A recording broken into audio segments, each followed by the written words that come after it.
লোডশেডিংয়ের ভুতুড়ে বিদ্যুৎ বিলে অতিষ্ঠ বরগুনার পাথরঘাটার জনজীবন। বিদ্যুতের অভাবে উপজেলার মৎস্য অবতরণ কেন্দ্র এবং বরফ কল মালিকদের ব্যবসায় ধস নেমেছে। বিপাকে পড়েছে মৎস্যজীবীরা। অভিযোগ রয়েছে, দিন রাত মিলিয়ে মাত্র কয়েক ঘন্টা বিদ্যুৎ থাকছে উপজেলায়। সঞ্চালন লাইনের ত্রুটিকে দায়ী করছে বিদ্যুৎ বিভাগ। পাথরঘাটা থেকে তৌহিদুল ইসলাম শুভর তথ্য ছবিতে ইমরুল কায়েসের রিপোর্ট। পাথরঘাটা উপজেলার চারিদিকেই বিদ্যুতের সঞ্চালন লাইন, অথচ নেই বিদ্যুতের পর্যাপ্ত সরবরাহ। ফলে ঘন ঘন লোডশেডিংয়ের শিকার স্থানীয়রা। নগদের কাছে সব গ্রাহকই প্রিয়, তাই তো সারা দেশে ক্যাশ আউট চার্জ সবচেয়ে কম। ভুক্তভোগীদের অভিযোগ, উপজেলার বিভিন্ন এলাকায় 5 থেকে 8 ঘন্টা বিদ্যুৎ সরবরাহ বন্ধ থাকছে।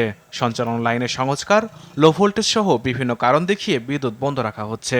এতে বিদ্যুতের সুফল থেকে বঞ্চিত উপজেলার 3 লাখ মানুষ। পর্যাপ্ত বিদ্যুৎ না পাওয়ার পাশাপাশি বাড়তি বিলের অভিযোগও স্থানীয়দের।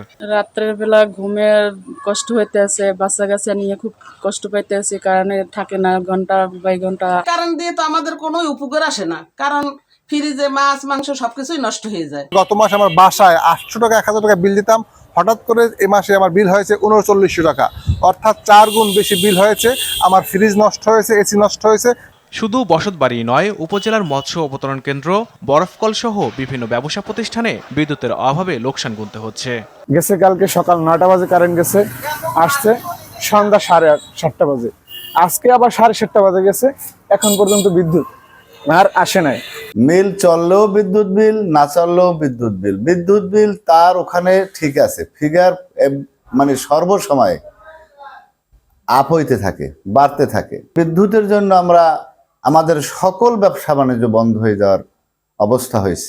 নগদের কাছে সব গ্রাহকই প্রিয়, তাই তো সারা দেশে ক্যাশ আউট চার্জ সবচেয়ে কম। দিনে কোনো কাজ করার সুযোগ থাকে না, রাত্রে 5 বার আসে আবার যায়। পাথরঘাটা উপজেলায় 12 মেগাওয়াট বিদ্যুতের চাহিদা রয়েছে। তবে সঞ্চালন লাইনের বিভিন্ন স্থানে সংস্কার কাজের কারণে লোডশেডিং দিতে হচ্ছে বলে জানিয়েছে বিদ্যুৎ বিভাগ। এটা অটোমেটিকলি সাবস্টেশন থেকে বা গ্রিড থেকে এসিআর বা ব্রেকার ট্রিট করে যায়। ওই লাইন যত সময় পর্যন্ত লাইন ঠিক করা না হবে বা ফল্ট রিমুভ না করা হবে, ওই ব্রেকার ইচ্ছা করলেও চালু করা যাবে না। যতবার চালু করা হবে ততবার সে ট্রিট করে যাবে। ইমরুল কায়েস, RTV।